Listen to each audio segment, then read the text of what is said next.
Аскар Абдразаков – один из немногих в Башкортостане певцов, чье имя уже давно приобрело международный резонанс. К большому сожалению для поклонников, лауреат многих международных конкурсов, обладатель золотой медали Международного союза музыкальных деятелей Аскар Абдразаков больше поет за рубежом, нежели дома.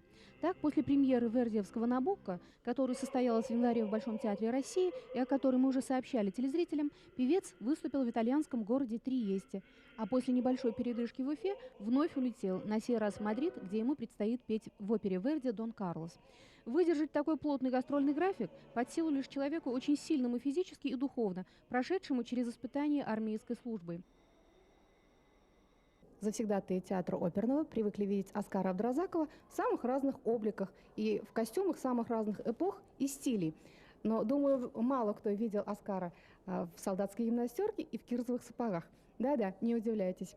В его недлинной, но чрезвычайно насыщенной событиями, яркими событиями биографии есть и солдатская страничка. Итак, Аскар. Да. Я думаю, многие сейчас были просто шокированы тем, что и тебе пришлось хлебнуть, как говорится, солдатских харчей. Так вот, как это происходило, где и когда? Так что было, то и было. В общем-то, как бы это абсолютно нормально. Это происходило... Ну, ушел я, так сказать, из города Уфы, естественно, как все ребята, и попал в Приволжский ансамбль песни-пляски. Началась работа, началась и, как сказать, месячник такого молодого бойца. И, соответственно, вставали в 6 часов, ложились, то есть все это было, как сказать. Стояли в наряде, то есть дежурили.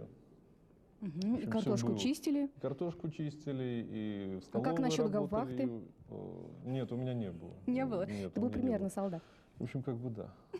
Вот. Затем попал я в ансамбль песни и пляски, и буквально где-то 2-3 месяца отслужив, стал солировать.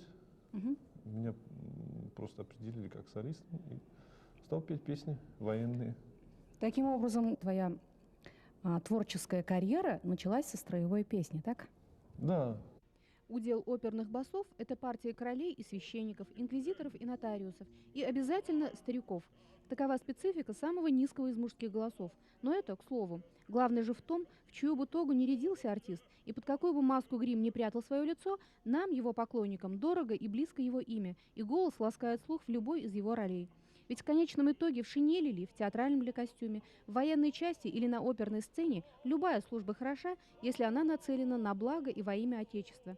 День защитника Отечества, 23 февраля, это и твой праздник. Конечно. Я тоже, но поскольку 23 февраля ты будешь уже далеко отсюда, ты будешь в Барселоне, если я не ошибаюсь. Нет, в Мадриде. В Мадриде. Так что я заранее поздравляю с этим праздником. Что бы ты хотел пожелать тем, кто сейчас несет воинскую службу, и тем, кто готовится к ней? Ну, что пожелать? Пожелать, чтобы они писали домой, не забывали своих родных, любимых, близких. Ну,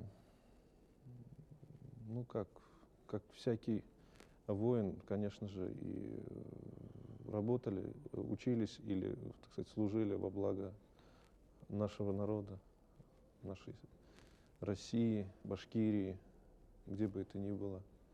И, конечно же, возвращались здоровыми, и они всегда будут любимыми для тех матерей, для тех любимых людей, которые их ждут.